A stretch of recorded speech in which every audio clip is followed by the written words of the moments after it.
Here's Bite By Night's current story, put into this nice little timeline I made. Now there aren't years or dates, but the records on the wiki give enough information to be able to place the event on a timeline, even if it's pretty bare bones right now. If you want a far more in-depth look into the records, I recommend reading the lore on the wiki, or watching this video right here. By the way, this game takes place in Hurricane, Utah.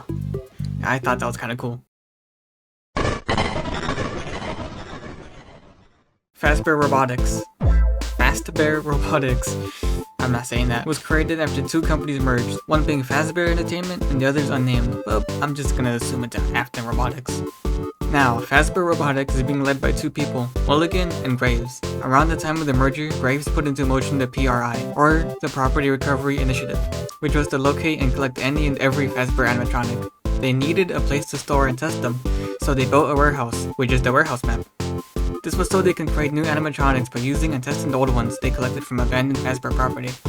During the Property Recovery Initiative, they were able to locate and retrieve R3 killers, M2, the Mimic, and MCM, entered at a scrapyard. Turns out a couple of urban explorers found them in the sewers after a flash flood and sold them to the owners of the scrapyard, and Springtrap was at Fazbear Frights. Once they were taken, they were researched and tested in the warehouse. Springtrap got his AI upgraded, Mimic was being reverse engineered, and they found out Ennard has multiple AIs. Everything was going fine until the event called the Broken Night happened.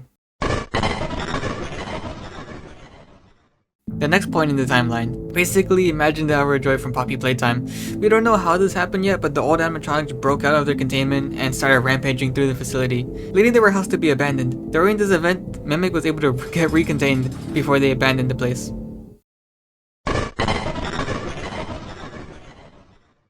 After the Broken Night. This is the point where the gameplay takes place, I'm pretty sure.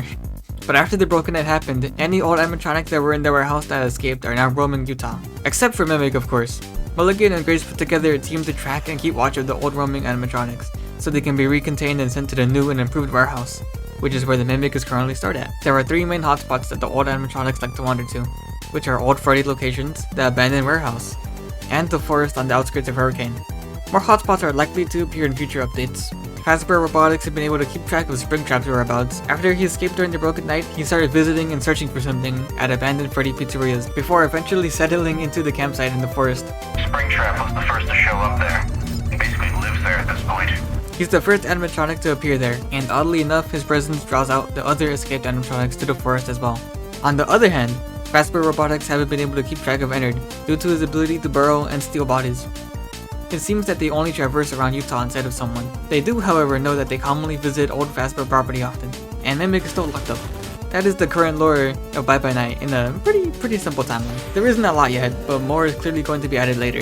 If I missed anything or got anything wrong, make sure to correct me in the comments. But I'm pretty sure this is accurate with all the information we have currently. I'll make an updated video if Puppet drops some more lore to put into the timeline, or whenever a huge lore drop comes out that changes things.